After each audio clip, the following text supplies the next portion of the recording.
Hello everyone, Reece Coker from Combat Academy, and welcome to another one of our exciting tutorial videos. Today we are going to be demonstrating how to get out of the headlock.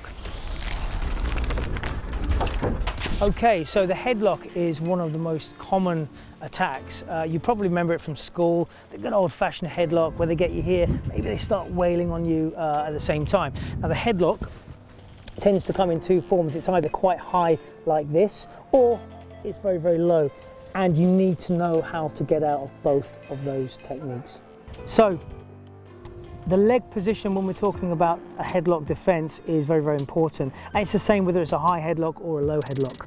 What I need to do is make sure that my hips are close to his hips and that there's no gap, there's no separation. What I don't want to be is too far back. If I'm too far back, I'm in danger of being thrown with the hips being put off balance. And if I'm too far forwards, again, I'm kind of at his mercy, and I'm too close to the live side. He can headbutt me, he can get his hands in my face. It's just too dangerous. So I want to be on the side. This doesn't matter then whether he tries to go backwards or forwards. I stand strong no matter what he's doing. So if Magdi leans forwards, it's not going to affect me too much. Whereas of course, if I'm too far back and he leans forwards, there's a danger of me being thrown. So that's the correct leg position. Okay, so the first method of headlock that the attacker is going to do is the high headlock. And they might also be putting punches in across here. So the first thing we need to do is block and guard against those strikes. Now, if you notice, the position that my hands are in are actually ready for the next phase of the technique. The fingers are going to come into the eyes. The thumb is going to go underneath the throat. This is painful as far as the eyes are concerned. It's also very painful because there's a pressure point under here. This hand is going to remain across because if he's throwing strikes at me, I can cover them.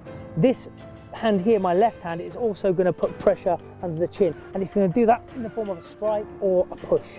From here, I'm going to take the attacker's head down and take them down to the floor under control. In all likelihood, they're probably still going to have the hand around here performing the headlock, and that is absolutely fine. This hand is not going to do me any damage. My hands are still in the eye, still underneath the throat, and here. I can put lots of pressure on the eye, I can put lots of pressure in that pressure point, and I can strike from here. If I want him to move that hand out of the way, all I've got to do is put pressure on, his hand will come off, and then we can proceed to the next phase, which would be a technique that we call the gift wrap. Okay, the low headlock. The arm comes over and he's bending me over in this position. It's a little bit low, so I can't get the leverage that I had in the other one. He might still be throwing punches. So everything is the same in terms of the initial position. Only what I'm going to do is I'm going to go with him. I'm going to drop down my left arm. He's going to scoop the leg underneath here, around the back of the knee. I'm then going to lift, take him down to the floor. My hands are linked up. This is called a fetal position. And it's really, as you can see from Magdi's face, it's really quite uncomfortable. Now, if I bring the leg up like this, you can see he's tapping to signify the fact that A, he can't breathe because it's crushing his diaphragm, and B, it's extremely painful and uncomfortable. He cannot move in this position.